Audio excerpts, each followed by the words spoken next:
বিএনপিকে বলতে চাই, জনতার কাতারে আসুন, না হলে আপনাদেরও পালিয়ে যেতে হবে দেশ ছেড়ে।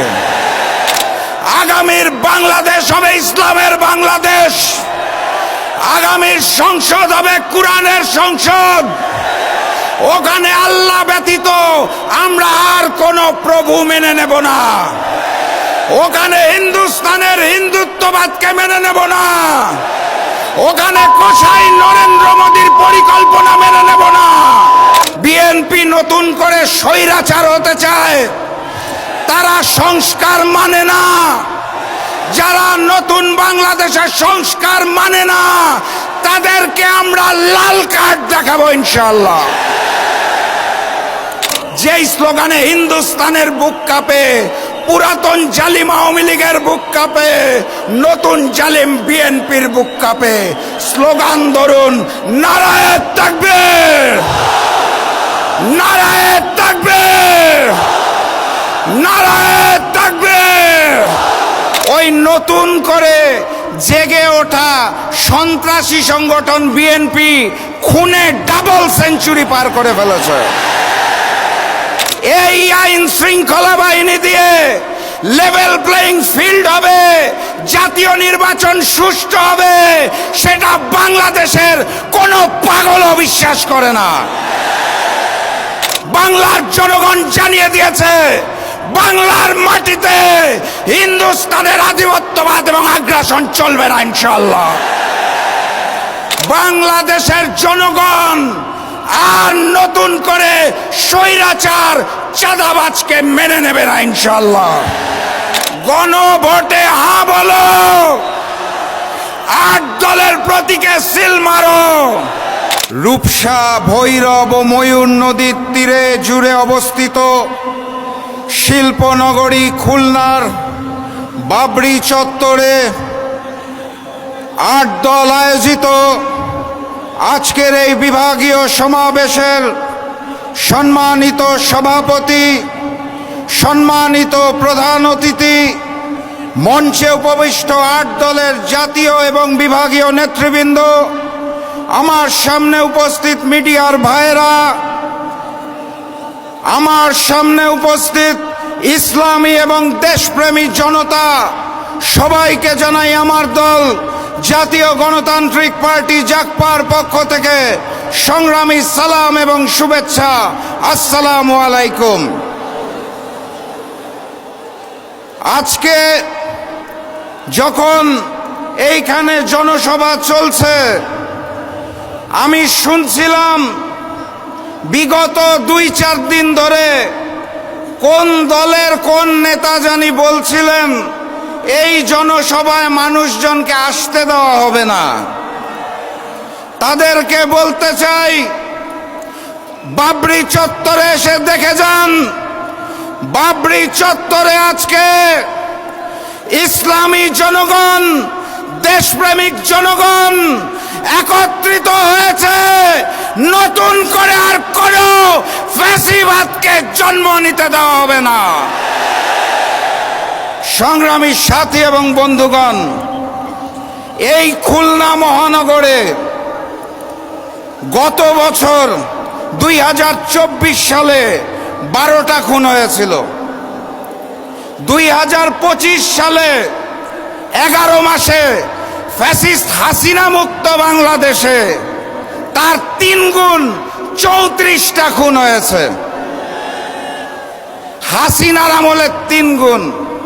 গতকাল আদালত চত্বরে আমরা প্রকাশ্যে ডাবল মার্ডারের খবর পেয়েছি।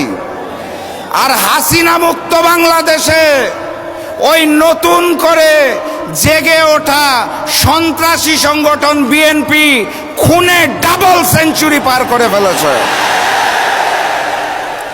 এই প্রশাসন, এই আইন শৃঙ্খলা বাহিনী দিয়ে লেভেল প্লেইং ফিল্ড হবে, জাতীয় নির্বাচন সুষ্ঠু হবে, সেটা বাংলাদেশের কোনো পাগলও বিশ্বাস করে না। অতএব স্পষ্ট ভাষায় বলে দিতে চাই, জাতীয় নির্বাচন আমরা সঠিক সময়ে চাই, কিন্তু তার জন্য লেভেল প্লেইং ফিল্ড সৃষ্টি করতে হবে। জাতীয় নির্বাচনের দিনে ওই লোক দেখানো গণভোট আমরা মানি না এবং মেনে নেব না ইনশাআল্লাহ। গণভোটকে জাতীয় নির্বাচনের পূর্বে আয়োজন করতে হবে। গণহত্যাকারী ফ্যাসিস্ট আওয়ামী লীগের কার্যক্রম যেভাবে নিষিদ্ধ করা হয়েছে, একইভাবে ওই গণহত্যাকারী আওয়ামী লীগের বৈধতা দানকারী জাতীয় পার্টি এবং 14 দলের কার্যক্রম নিষিদ্ধ করতে হবে। জুলাই সনদে 84টা বিষয় নিয়ে আলোচনা হয়েছিল। 84টা সংস্কার প্রস্তাবে 19টার মধ্যে নোট অফ ডিসেন্ট দিয়েছে বিএনপি, অর্থাৎ 25% বিষয়ে তাদের নোট অফ ডিসেন্ট। এখান থেকেই বোঝা যায় বিএনপি নতুন করে স্বৈরাচার হতে চায়, তারা সংস্কার মানে না। যারা নতুন বাংলাদেশের সংস্কার মানে না তাদেরকে আমরা লাল কার্ড দেখাবো ইনশাআল্লাহ। গতকাল স্বাধীন কমিশন পিলখানা গণহত্যার রিপোর্ট দিয়েছে, আপনারা জানেন। সেই রিপোর্টে স্পষ্ট করে বলা আছে পিলখানা গণহত্যার জন্য আওয়ামী লীগ এবং ভারত দায়ী। আমার রিপোর্টটা দেখে ভালো লেগেছে, কারণ পিলখানা গণহত্যার পর সর্বপ্রথম আমার মরহুম পিতা শফিউল আলম প্রধান বলেছিলেন এটা বিডিআর বিদ্রোহ নয়, এটা পরিকল্পিত ঘটনা এবং এর পিছনে ভারত রয়েছে, শেখ হাসিনা রয়েছে। সেটা গতকাল প্রমাণ হয়েছে। আর একটা ছোট্ট ঘটনা বলতে চাই।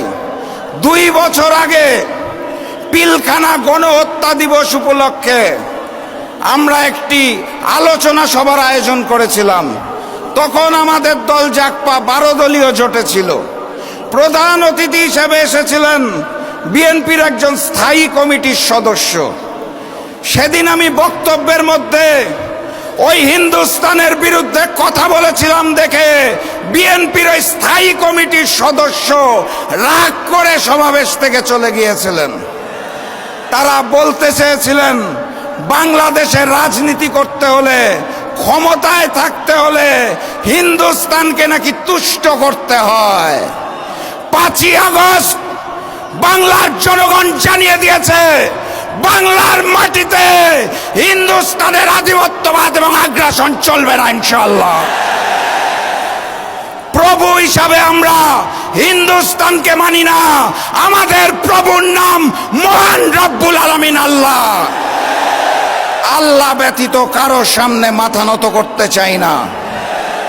ক্ষমতায় যাওয়ার জন্য ওই পুরাতন আওয়ামী লীগ আর নতুন বিএনপি যদি হিন্দুস্তানের সাথে কারসাজি করতে চায়, তলে তলে গোপন বৈঠক করতে চায়, বাংলাদেশের জনগণ আর নতুন করে স্বৈরাচার চাঁদাবাজকে মেনে নেবে না ইনশাআল্লাহ।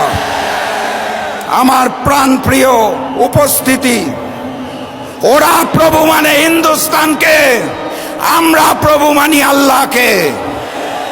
বিজয় কার হবে? আমার সামনে উপস্থিত তৌহিদি জনতা, স্পষ্ট ভাষায় জানিয়ে দিতে চাই, গণভোটে হ্যাঁ বলো, 8 দলের প্রতীকে সিল মারো। গণভোটে হ্যাঁ বলো, 8 দলের প্রতীকে সিল মারো। আগামীর বাংলাদেশ হবে ইসলামের বাংলাদেশ। আগামীর সংসদ হবে কোরআনের সংসদ। ওখানে আল্লাহ ব্যতীত আমরা আর কোন প্রভু মেনে নেব না। ওখানে হিন্দুস্তানের হিন্দুত্ববাদকে মেনে নেব না। ওখানে কোষাই নরেন্দ্র মোদীর পরিকল্পনা মেনে নেব না। আওয়ামী লীগ যেভাবে দেশ ছেড়ে হিন্দুস্তান পালিয়েছে, বিএনপিকে বলতে চাই জনতার কাতারে আসুন, না হলে আপনাদেরও পালিয়ে যেতে হবে দেশ ছেড়ে। আমি সর্বশেষ ওই স্লোগানটা দিয়েই শেষ করব, যেই স্লোগানে হিন্দুস্তানের বুক কাঁপে, পুরাতন জালিম আওয়ামী লীগের বুক কাঁপে, নতুন জালিম বিএনপির বুক কাঁপে। স্লোগান ধরুন, নারায়ে তাকবীর, নারায়ে তাকবীর, নারায়ে তাকবীর। আবারও দেখা হবে, আবারও কথা হবে ইনশাআল্লাহ। এই স্লোগান দিয়ে বিজয়ীর বেশে আমরা ঘরে ফিরব, তার আগে মাঠ ছাড়বেন না। বিজয়ের পথে যাত্রা শুরু, জীবন অথবা মৃত্যু। আসসালামু আলাইকুম।